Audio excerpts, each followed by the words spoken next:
এই আনারসটা আনার লাগে আমার হাজব্যান্ডে যে কত গালি শুনছে আমার মুখ থেকে খইয়া লাভ নাই। সো হ্যালো এভরিওয়ান, আমি দেবী আর তোমরা লেগে লই এলাম একটা ছোট্ট মিনি ব্লগ আজকের। তো এখানে দেখো আমার হাজব্যান্ডে বাজার করিয়া মানে বাজার থেকে আর কি আনারস আনছে, আম আনছে। আরে বাবা, টাকা নষ্ট করিয়া জিনিস আনলা, এটা তো তোমার ফ্রিতে কেউ দিল না, টাকা ফালাইয়া তো জিনিসটা অনলাইন আনি, তে তো একটু দেখিয়ে শুনিয়ে আনতাই। কী দরকার এই পচা জিনিসটা আনার কৌতো? কোনো সময় বাজার থেকে একটা জিনিস যে আনবো, ফল হোক সবজি হোক যেটা হোক না, কোনো দিন হাত লাগাই আনতো না, বা আমরা কোনো সময় হাত দিয়ে তুলিয়া দিই না যে এই জিনিসটা সুন্দর দাদা এটা দেও, এটা এটা উঠাইয়া দিই। এটা জিন্দেগির হাত লাগাইতো না, জানি না হাত নষ্টই যাব না কিতা। এটা যদি আমরা মেয়ে মানুষ এরকম করতাম যে হাত লাগাইতাম না, হাত বাইর করলে হাত ওই দিয়ে লাগিয়ে দিব, তবু এক কথা, কিন্তু না, আমরা মেয়ে মানুষরা বরঞ্চ দেখিয়া দিই। কিন্তু ওই মানুষটা কোনো দিন হাত লাগাইয়া দিত না যে ওই জিনিসটা দেও, মানে দোকানদারে যেটা দিব এটাই আর কি।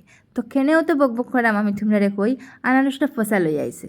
আর আনারসটা অত বড় আনারস যদি ফসা দেখলে মাথা নষ্ট হইতো না। দেখো একটা বালা আছিল যে এইটা বালা, এটা কিন্তু হাত দিয়ে দেখি একটু জায়গা খালা আর ফসা। তারপরে বহুত সময় গালি দিলাম, যত সময় না পর্যন্ত আনারস কাটিয়া খাইয়া শেষ হয়েছে না, শুধু খালি গালিও দিছি আমি। হ্যাঁ, তো কারণ দেখো আমও আনছি, আর এটা হচ্ছে মালদহ আম। এখন তো প্রায় এই হিমসাগর আম শেষ হইবার সময় হয়ে গেছে, চুষা তো এখনও আছে।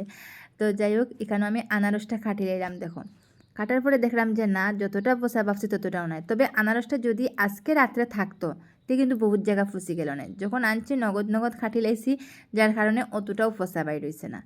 আর কিতা কইতাম বন্ধুরা, তোমরা আনারস আমার অত প্রিয় একটা ফল, অত প্রিয় একটা ফল, কিন্তু যে ফলটা আমি একদম মন ভরিয়া খাইতে পারি না। জানি না, আগে খুব খাইতে পারতাম, কোনো অসুবিধা করতো না। এই ধরো 2-3 বছর থেকে আনারস খাওয়ার পরে কিতার লাগি জানি না আমার পেটও এত জ্বলে। কোনো সময় যদি বড়া পেটে খাই বা দুধ খাই তখন অতটাও সমস্যা করে না, একটু একটু জ্বলে। আর খালি পেটে খাইলে তো বুঝা যায় মানে পেটের ভিতরে আগুন লাগে গেছে। তো এতটা সমস্যা কিতা লাগে করে জানি না। তোমরা যদি কেউ জানা থাকে বা কোনো একটা জিনিস খাওয়ার পরে যদি আনারসটা খাইলে জ্বলে না, এরকম কিছু যদি কোনো মেডিসিন থাকে তোমরা আমারে জানাইও। কারণ অত প্রিয় একটা ফল যেটা আমি মন ভরিয়া খাইতে পারি না, খুব ডরাইয়া ডরাইয়া, এক পিছও না, অর্ধেক এরকম। আর চাটনি খাইলে মোটামুটি কোনো অসুবিধা করে না। তবে চাটনির স্বাদ আর এমনি যে তোমার ডাইরেক্ট আনারস খাওয়া, এটা বহুত স্বাদের মধ্যে বেশ কম আছে আর কি। তো দেখো আমটা কাটিয়ে নিলাম, আর আমটাও বহুত মিষ্টি। যদিও এটা হিমসাগর না হয় মালদহ, কিন্তু এখন যেহেতু আম শেষ হওয়ার সময় হয়ে গেছে, সব আমও মিষ্টি। তো আম কাটিলাম, আনারসটা কাটিলাম।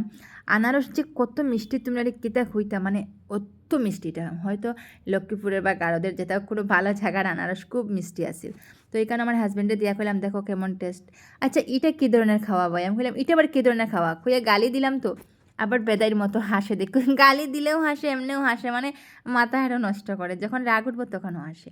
তো চলো, ভিডিওটা কীরকম লাগলো কমেন্টে জানাইও।